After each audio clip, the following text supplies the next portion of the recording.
ओम शांति। प्रयागराज स्थित ब्रह्मा कुमारीज द्वारा स्वर्णिम भारत ज्ञान कुंभ में आज 12 दिन से निरंतर सेवाएं हो रही हैं, जिसमें देश विदेश के हजारों श्रद्धालुगण भाग ले रहे हैं। बहुत प्यार से, बहुत रुचि से इस ब्रह्मा कुमारीज द्वारा स्वर्णिम ज्ञान कुंभ का अवलोकन भी कर रहे हैं। बहुत संत महात्माओं की नगरी ये प्रयागराज है। अभी हमारे बीच में काली मंदिर के महंत भ्राता ब्रजमोहन वाजपेयी जी आए हुए हैं। अभी आपसे जानेंगे कि आपने इस पूरी प्रदर्शनी का अवलोकन किया, आप इसके बारे में क्या कहना चाहेंगे? मैं दक्षिण काली मंदिर से विद्यार्थी हूँ और यहाँ पर मैं कुंभ में अपना भ्रमण कर रहा था और ब्रह्मा कुमारी के बारे में बहुत कुछ सुना हुआ था हमने, तो हमने कहा चलिए देखते हैं यहाँ पर जाकर के, क्योंकि 2004 और 2005 में हम हरिद्वार में जो आपका आश्रम है वहाँ पर हम एक बार जा चुके हैं, लेकिन तब हमारी बाल अवस्था थी जब हम वैदिक विद्यालय में अध्ययन करते थे।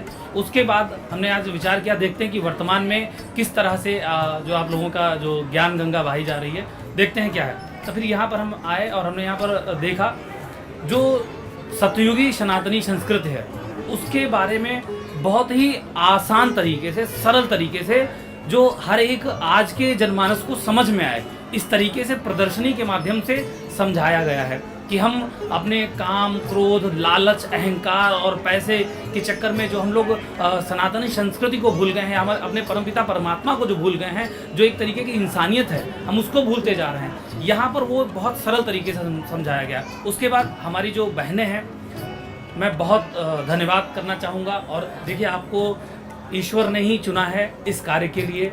परमपिता परमात्मा अखंड कोटि ब्रह्मांड नायक, जिनका कोई पता ही नहीं है कि वो किस स्वरूप में है, क्या स्वरूप में है, हम अपने भावों से जहाँ ध्यान कर लेते हैं वही हमारे परमपिता परमात्मा, उन्होंने आप सभी को चुना है। और आप सभी बहुत बहुत धन्यवाद के पात्र हैं जो आप आम जनमानस को इस तरीके से आप लोग समझा रही हैं। यहाँ पर मुझे सबसे अच्छा जो विषय लगा, जो खेती को लेकर के जो जानकारी दी गई है। हमारी बहन जी एक चर्चा कर रही थी कि हम लोग कीटनाशक इस्तेमाल करते हैं और कीटनाशक में हम लोग जो रसायन डालते हैं, उस रसायन में हमारे जो शत्रु कीट हैं वो तो मरते ही हैं, साथ में जो हमारे मित्र जो कीट हैं वो भी मर जाते हैं। अच्छा, दूसरी बात ये है कि हमारी सनातन संस्कृति के अनुसार हम कई सारे कीटों को मार करके जो भोजन उगाते हैं वो नकारात्मक ऊर्जा का प्रवाह करती है हमारे शरीर में। इसलिए आज आप विचार करिए कि कितनी भयानक बीमारियां वर्तमान में आप लोग देख रहे हैं। कारण क्या है? क्योंकि हम एक नकारात्मक, पहली बात तो रासायनिक, उसके बाद में एक नकारात्मक ऊर्जा का जो संचार है, उस भोजन को हम ग्रहण करते हैं, तो कहाँ से सात्विक विचार आएंगे और कहाँ से हमारा ये शरीर निरोगी रहेगा। तो इस शिविर में आकर के इस विषय पर बहुत अच्छा लगा मुझे कि किस तरह से एक ध्यान मग्न होकर के अपने बीजों को, अन्न के जो बीज हैं उनके अंदर अपनी ऊर्जा को प्रवाहित करें, उसके बाद में उन बीजों को हम रोपित करें। अब ये जो बीज रोपित होंगे, इनसे जो उत्पन्न अन्न होगा, ये वास्तविक में ईश्वर का भी उसमें आशीर्वाद है, शक्ति है और हमारी एक सकारात्मक ऊर्जा का जो प्रभाव है। क्योंकि विज्ञान में भी इस चीज़ को लेकर कहा जाता है कि हमारा कॉन्शियस और सब कॉन्शियस माइंड होता है। हम सब कॉन्शियस माइंड में कोई भी चीज़ रख करके कोई कार्य करते हैं तो वो मिरेकल्स, चमत्कार करती है।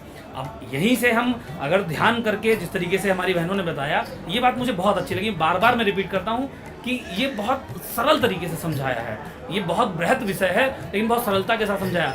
हम जब ध्यान करते हैं तो एक ऊर्जा जो उत्पन्न होती है, साथ में हम अपने ऑर्गेनिक तरीके से उसमें केमिकल न मिला करके गुड़ का इस्तेमाल कर सकते हैं। हमारी नीम की पत्तियां हैं, पीपल की पत्तियां हैं, जो एक ऑर्गेनिक तरीके से अपनी खाद का जो हमारे वृक्षों को, हमारे खेतों में जो फसल उनको ज़रूरत होती है वो भी पूरी होती हैं, एक सकारात्मक ऊर्जा भी होती है। और उसके साथ में हम उस अन्न को जब प्राप्त करते हैं तो हमारा शरीर भी निरोगी रहता है। और जब मन, शरीर हमारा निरोगी रहेगा तभी तो हम अपने ईश्वर की भक्ति कर पाएंगे, और वो हमारी प्रारंभ से लगी हुई है। तो हमारा जीवन जो जी रहे हैं वो भी कामयाब हो रहा है और ईश्वर की भक्ति भी करते जा रहे हैं। ये बहुत ही अच्छा लगा और आप सभी बहुत बहुत धन्यवाद के पात्र हैं। आप सभी लोगों को बहुत बहुत धन्यवाद। आप लोग इसी तरह से लगे रहें। बहुत बहुत धन्यवाद स्वामी जी। ओम शांति। ब्रह्मा कुमारी परिसर स्वर्णिम भारत ज्ञान कुंभ में प्रयागराज के जनपद न्यायाधीश आए हुए हैं। सभी भाई बहनों की तरफ से उनका बहुत बहुत स्वागत है। भाई साहब, आपने ये जो ब्रह्मा कुमारी का सारा भी प्रदर्शनी देखा हुआ है, आप इसको अपने शब्दों में बयान कीजिए। किसी भी ऐसी जनता जो कम पढ़ी लिखी भी हो, उसको चित्रों के माध्यम से, सिंबल के माध्यम से कैसे बुराई से अच्छाई की तरफ प्रगति करते हैं या कर सकते हैं, उसे इससे बढ़िया कहीं उदाहरण नहीं मिलेगा। बहुत बेस्ट है। एक तो आदमी को शब्दों से सिखाना होता है, एक आदमी को कभी चित्रों से सिखाना होता है। तो जिस प्रकार का कुंभ का ये आयोजन किया गया है, मेला आयोजित किया गया है, इसमें ऐसा है कि एक आम व्यक्ति जो पढ़ा लिखा नहीं है, वो भी चित्र को देखकर, भाव को देख करके अपने में परिवर्तन लाने के लिए या समाज को बदलने के लिए विचार उत्पन्न कर सकता है। बहुत बहुत धन्यवाद भाई जी।